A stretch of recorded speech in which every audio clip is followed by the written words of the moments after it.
Hello, I'm Simon Whistler. You're watching the Today I Found Her YouTube channel, and in the video today we're looking at who the woman was in the famous Great Depression photograph. The Great Depression, the worst economic downturn in the history of the United States and the Western world, began on October the 24th, 1929, a day that has gone down in the history books as Black Thursday. The economy went into a tailspin, with businesses laying off workers and wages for those still employed plummeting. Between 13 million and 15 million Americans were unemployed, about 11 to 13% of the population, and couldn't find work at the peak of the Great Depression. Farmers in the Plain States were hit the hardest. The drought of the 1920s put them in a tight spot where a number of farmers couldn't afford to harvest their crops and let them rot in the field.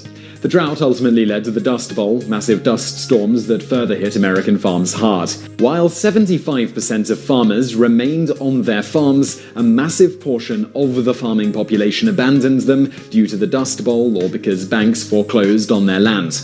Approximately 2.5 million people moved out of the Plain States by the year 1940, with about 200,000 moving to California. Florence Owens Thompson, a woman whose picture became the symbol of poverty during the Great Depression, was already on the West Coast and could have reported that the job market wasn't any better there. Born in Oklahoma in 1903, Thompson's family no longer lived on their Cherokee tribal lands after being evicted by the US government. She met her first husband, Cleo Owens, in Mississippi after her family moved to the state. They married in 1921, and she moved with him and members of his family to the area around Sacramento, California, to look for work. When Cleo died in 1931, the couple had 5 children, and Thompson was pregnant with their 6th. Over the next 5 years, Thompson had a 7th child and began a relationship with a man named Jim Hill. The two never married, though they settled into life in the San Joaquin Valley, where they worked as itinerant farm laborers. It was there that she met Dorothea Lange, the photographer who took the iconic Migrant Mother picture. On the day that Lange took the Migrant Mother photograph and others of Thompson, Thompson sat on the side of the road with 5 of her children. The family's car had broken down while they were on their way to pick lettuce, and Jim Hill had taken the 2 oldest boys with him to have the radiator fixed in town. It just so happens that they left Thompson and the other children next to a migrant camp that housed at least 2,500 workers. Lange initially drove past the camp on her way home after photographing workers around Los Angeles, but she turned around because she believed that she might have more subjects to photograph.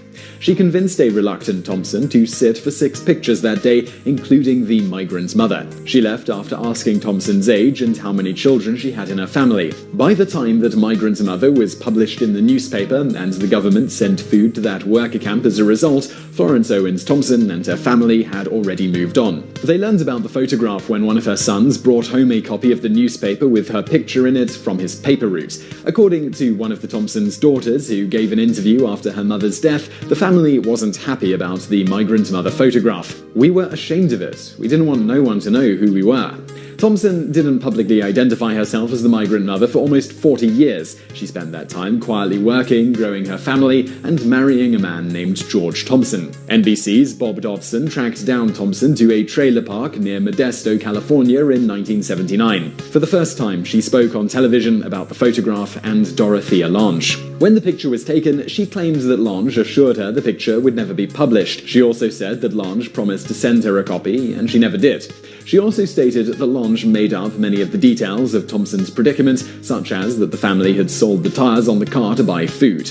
As Thompson said, "There's no way we sold our tires, because we didn't have any to sell. The only ones we had were on the Hudson, and we drove off in them." I don't believe Dorothea Lange was lying. I think she had one story mixed up with another, or she was borrowing to fill in what she didn't have. Thompson suffered a stroke in August of 1983. Her family couldn't afford the medical treatment, so they took advantage of their mother's status as the migrant mother. They raised over $25,000, which is about $58,000 today, for her medical care through donations from the American public. That experience changed the family's opinion of the photograph as they realized how many people their mother's picture touched. Thompson died several weeks later, shortly after her 80th birthday. As for the photographer, despite taking the migrant mother photograph, Dorothea Lange didn't make all that much money from it, mostly just gaining notoriety as a photographer. When she took it, she was being funded by the federal government, more specifically for the Farm Security Administration, as a documentary photographer traveling the country to document the everyday struggles of American workers. This ultimately meant the US government owns the rights to the picture, not Lange. Thus, it is in the public domain, free for anyone to use.